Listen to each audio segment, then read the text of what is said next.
Great. Hello, everyone. It is so great to be here. First of all, Annie, I want to thank you so much for hosting us in your beautiful establishment. Everyone should come back here and have a glass of wine, and I can assure you that we are going to be doing that. So thank you so much for hosting us. I really want to thank my colleagues who are here. Councilmember Susan Zhuang, Councilmember Mercedes Narcisse, Councilmember Phil Wong, Deputy Leader Chris Banks, Councilmember Chanel Thomas Henry, Deputy Leader Sandra Ung, our Finance Chair, Councilmember Linda Lee, Councilmember Shekhar Krishnan. Did I miss any? Okay, wonderful. I really appreciate everyone being here today, and we may be joined by a few other colleagues. I particularly want to thank Andrew Ridgey of the New York City Hospitality Alliance, who's been a friend and partner on so many issues affecting small businesses. Randy Pierce, President and CEO of the Brooklyn Chamber of Commerce. Small business owners, Sunny Chen and Wei Ferlin. Deb Garcia of the New York City Office of Nightlife. Wellington Chen of the Chinatown Bid. Wellington has a fan club here. Pedro Suarez of the Third Avenue Bid. And Musa Naji of the Yemeni American Merchants Association. Okay, so we are here today to recognize the vital role that small businesses play in our great city. They are literally the backbone of New York City. I'm a former small business owner. I used to own a restaurant, market, and catering space called Vine in Lower Manhattan, and so I know firsthand how difficult it can be to own and operate a small business here in the city. And you'd think that the government would move mountains to make a smooth path for small businesses. And you would think that we would make sure to clear burdensome and unnecessary obstacles that hold small businesses back. But that is not what our city government has been doing. Our small business owners are faced with far too much red tape. From a maze of oversight agencies, literally an alphabet soup of city agencies, to a slow permitting process, to unnecessary fines and fees. And that's why we in the City Council have been working tirelessly to help our small businesses and to make it easier for them. So I want to say a couple things. On Thursday, I am introducing a bill that will topple some of the barriers for small businesses to succeed. Specifically, this bill will establish a commission that comes together every single 4 years and issues a report with recommendations about city regulations, fines, and permitting. The reason this is important is we know, no matter who the mayor is, no matter who the speaker is, you've got to ensure that this kind of oversight happens every single 4 years. So we make sure that we are constantly reducing fines. When I served as commissioner of the Department of Consumer Affairs, we instituted 25 reforms to lower fines by 1/3 on small businesses, and to give small businesses 30 days to cure the violation as long as it wasn't a safety violation. That is exactly what we need to be doing with all fine assessing agencies. So whether it's FDNY, whether it's the health department, whether it's DEP, all across the board, we need to be doing that. And that's what we'll be doing with this new bill. That report is desperately needed because we know that last year we lost nearly 5,000 small businesses. That is shocking. More small businesses closed last year than opened in New York. And that is a shameful and woeful and unacceptable statistic that we in the City Council are going to work very hard to reverse that. And so we know that in order to make our city more affordable and more livable for everyone who calls it home, we need to be supporting our small businesses. That is so incredibly important. Now, in addition, we have Councilmember Susan Zhuang's bill that we're going to be voting on Thursday. And I'm going to call her up in a minute to say more about her bill, but I really want to thank her because her bill is going to be so important for small businesses. We know that so many small businesses literally wait sometimes years or many, many, many months to get the permits they need, the licenses they need, the support from the city that they need to be able to open and thrive. And so her bill is gonna address that issue head on, cut down on regulation, cut down on red tape, and make it easier for these small businesses to open. And then also I want to mention that at the end of June, we passed a bill by Councilmember Stevens that repealed requirements for commercial storefronts to install security grills, a requirement based on legislation that was more than a decade old. And so we heard from a lot of small businesses about that, and we took action about that as well. So now let me first of all turn it over to Councilmember Zhuang to talk about her bill. Thank you, Speaker, and also thank all my colleagues come out to support this bill. And also I want to mention there's a couple business from my district. I want to thank Paul, the president of Bay Parkway Merchants Association from my district come. And also the reason we introduced the bill, because in firsthand, in my district, I see that the business really struggle for a long time. I have a restaurant struggle 4.5 years, try to open, and still now today, they still did not open. They lost $2.5 million in this process. The business owner is struggling, debating, do they still want to continue to open business in New York City, or they should just pack and go. So this is a struggle we see in community every day. And also I have a daycare in my district try to get COs, take months try to get CO. Now even today, they still did not get that CO. We are struggling with the community, and we always say small business is the backbone of our community. But how we treat the small businesses is the question here. And I'm proud here, stand here today as an immigrant, and also my father is a small business owner. I know firsthand they working very hard, sacrifice not only just themselves and also their family, try to get business moving and provide job opportunities for the community, provide service for the community too. Opening small business in New York City is extremely hard. And the paperwork, the delay, and the confusion between different departments really cause a lot of trouble for small business owners. And especially I represent a community, 70% are immigrants. A lot of people even doesn't speak English. It's very hard for them to navigate the system. Today, in city agencies, we have Department of Building, Fire Department, DEP, Department of Health, Building Department, they don't have coordination between each other. And so many small business owners are struggling because one department say yes, the other department come out say no. And that's the reason it's very hard for them to succeed. That's why I introduced the Red Tape Relief Act. The bill number is 955A.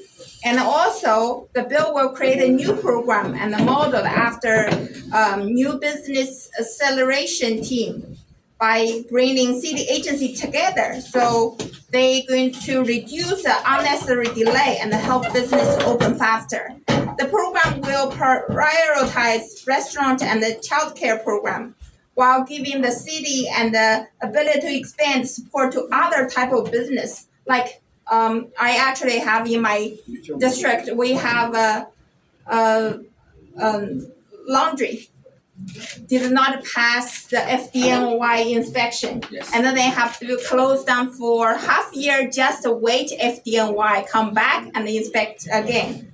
And the time they still paying their rent, they still paying their workers. But by losing business, actually it's a loss not only for business owners, actually for whole community. I want to especially thank our Speaker Manning and my colleagues in City Council for their support and partnership, because they see those issues in their community too. Small business, I keep emphasize, they are heart of New York City. They create jobs and also support our neighbors, reflect the diversity of New York City. I believe city government should be a partner, not the one just give the fines. I'm looking forward work with my colleagues and make sure we working together and then address all the issues to help more small business owners. And also, in the same time, pass my bill on this Thursday. Cut the red tape. Cut the red tape. Cut the red tape. Cut the red tape. Cut the red tape. I wish we Cut had the red red tape. tape here, we would I know. cut it. Okay, now it's my pleasure to introduce our small business chair, Councilmember Chanel Thomas Henry. Thank you, Speaker Menon. I am Councilmember Chanel Thomas Henry, proud to represent the 21st Council District in Queens and chair the City Council's Committee on Small Business. I'm proud to stand here with my colleague, Susan Swain, and my other colleagues surrounding me to co-sponsor the Red Tape Relief Act. As chair of Small Business Committee, I often hear the same thing over and over and over again. Opening the business almost took me out, but they stayed with it and they prevailed. I mean, imagine pouring your life savings into a dream. You find the perfect storefront, you sign the lease, you buy the equipment, you build out the space, you hire your first employees. Maybe your family helped chip in, make it possible. Maybe you pitched it to investors. The coming soon sign is in your window. Neighbors are excited. This new business is coming. And every single day, you're paying rent, utilities, insurance, and payroll. But because of excessive bureaucratic red tape and inspections from agencies that aren't talking to each other, you still can't unlock your front door. That isn't just frustrating, it's stressful, it's expensive. And for many small businesses, it can mean the difference between opening successfully or never opening your doors at all. This bill is something simple. Making government work better because good government meets people where they are. By coordinating inspections and streamlining the process across agencies, we're removing unnecessary barriers while maintaining the health and safety standards New Yorkers expect. Now that's good government. That is especially important for first-time entrepreneurs, immigrant business owners, neighborhood restaurants, child care centers, the people who are investing in our communities, creating jobs in our communities, bringing life to our commercial corridors across New York City. Because if we're serious about supporting small businesses, our work can't start with a ribbon cutting. It starts at the checkpoints. I'm so proud to support this legislation, and I thank, once again, Councilmember Swain for your leadership in moving such an important bill forward. Thank you. Okay, and now a man who needs no introduction, Andrew Ritchie. Thank you, Speaker. Thank you, Speaker, sponsor, chair, council members, and Annie and the team of the restaurant, especially in the back of the room. You never know in the restaurant business what you have to deal with the next day. Anyways, my name's Andrew Ritchie. I am the executive director of the New York City Hospitality Alliance. We represent thousands of restaurants and bars across the 5 boroughs. And I will tell you, when you go to open up a new restaurant in New York City, it often feels as a small business owner, you are diving into a bowl of alphabet soup. You have DOB, the Department of Buildings, FDNY, the Fire Department, DOH, the Department of Health, and countless other agencies you have to navigate to try to get your doors open. Every day that you are delayed, it costs money that small business owners don't have. It impacts people's jobs. It impacts communities because stores haven't opened up their front doors yet. They haven't activated the streetscape. It is bad when small businesses cannot open up in a timely fashion. And because there is this huge bureaucracy, this alphabet soup of different agencies, you'll have one inspector tell you one thing, another inspector tell you another thing. One agency come in today, and then the next one to help you open up can't come for a month and a half. The delays must stop. And that's what this legislation aims to do. It will help coordinate inspections, help bring different inspectors to the table so you can get one piece of information, one time, that's accurate. Small business owners, restaurant owners, They want to just employ people. They want to provide great experiences. And when you get small businesses like this restaurant open quickly, you make national and probably international headlines with the awards you're winning. And you can see the people locally and from around the globe that come to our local restaurants and make New York City the greatest restaurant capital in the entire world. But we need government to stand up and support us to ensure that we have the resources, the coordination, and the support from our government agencies that we need to open up our doors and not just survive, but really to thrive. And this is the framework to build people up, to open them up, so they're starting on a strong footing from day one. So thank you so much. Let's get this passed. We urge the mayor to sign it into law right away. That cannot be delayed. That has to be done quickly. Thank you very much. Thank you. Now it's my pleasure to introduce the host and owner of this incredible establishment, Annie Shee. Thank you. Hi, my name is Annie Shee. I own 4 restaurants in Manhattan and a very proud member of New York City Hospitality Alliance. I just wanted to say that I got into this business because what I'm good at is making people happy with great food and great wine, not because I'm good at navigating regulation or city agencies. And when you're a small business, you don't have the budget for an expediter, you don't have budget for professional services, or for endless amounts of rent and payroll. And it's really difficult. It's really difficult to figure out what you're supposed to do. And I will say that most business operators and owners want to do the right thing, they just don't know what it is. And so this bill and the help that it will bring to first-time restaurateurs, business operators, even people like me, I'm still figuring things out because the rules keep changing, will be incredible so that we can continue to do what we love to do, which is to bring restaurants to New York City. Our next speaker is Brandon Pierce from the Brooklyn Chamber of Commerce.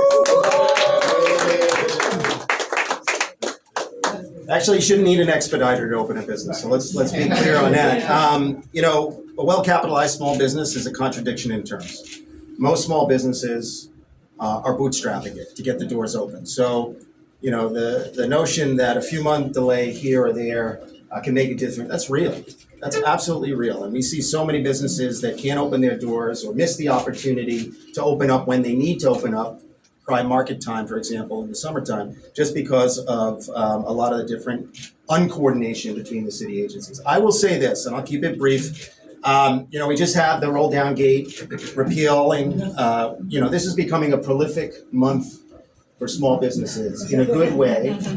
And it's because of our speaker who understands the intricacies of opening and operating a small business. It's because of all of these council members and an amazing small business chair who absolutely commit every day to supporting the small businesses that we care about in our communities. And I want to see this momentum continue. This shouldn't stop here. The speaker said it today. She wants to see more action. Councilmember Susan Zhuang, this bill, Red Tape Relief Act, will help convert more red ribbon cuttings and openings in our community. So thank you, Susan Zhuang. Okay, and then quickly, Sunny Chen and Walter Lin, small business owners, are going to say a couple words, I believe. Are they here? Okay.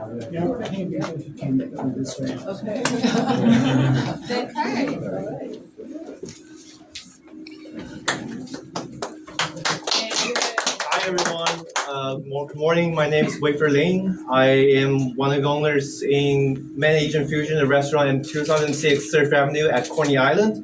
In 2022, my partners and I invested $2 million to open this restaurant, to create jobs and to bring new lives to the neighborhood.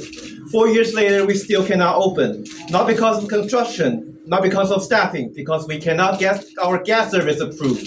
There are tons of regulations to follow, tons of subcontractors to negotiate, and this just isn't just our story. It's a story of small business owners across the city who follow the rules, invest everything they have, and end up trapped in a process that no one will explain and no one is accountable for.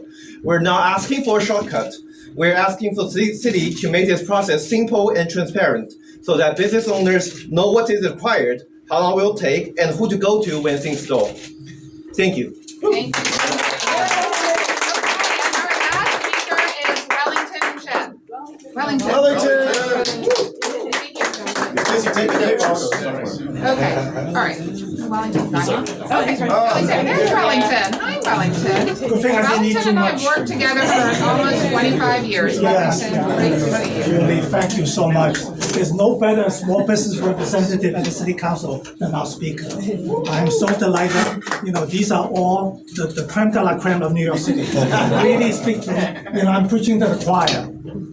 I have a sad story to say because the classic example is I have an Indian operator who came in here, invested more than $500,000 and walked away from it. He could not totally open. And it was because of the ADA law. It's something that we need to work on. Because ADA is something that, in the old Dutch city, we have various handicaps and steps and challenges. There's no way we can comply, even like this open street. We don't have a fire lane. Even the entire street. So just to have two tables like Annie is trying to have on the top, she has to jump through hoops. I have to sign an agreement, then she has to sign an agreement with negotiate with all the neighbors. So you're preaching to the choir. I love, we should bring back Scott Stringer's giant scissor, that giant red tape cutter, and let's cut it together. Thank you so much. Happy to take on-topic questions. On topic about the bill, what we're doing in the city council on small businesses. Great. Uh, So we're gonna turn to off-topic questions, but I wanna get some space in here, so if members want to exit the front. I think it's fine. Yeah, I mean, it's up to you, up to you. It's Alright. fine, it's fine. Any off topic. Off topic? Great, then we'll do off topic. NJ, yeah?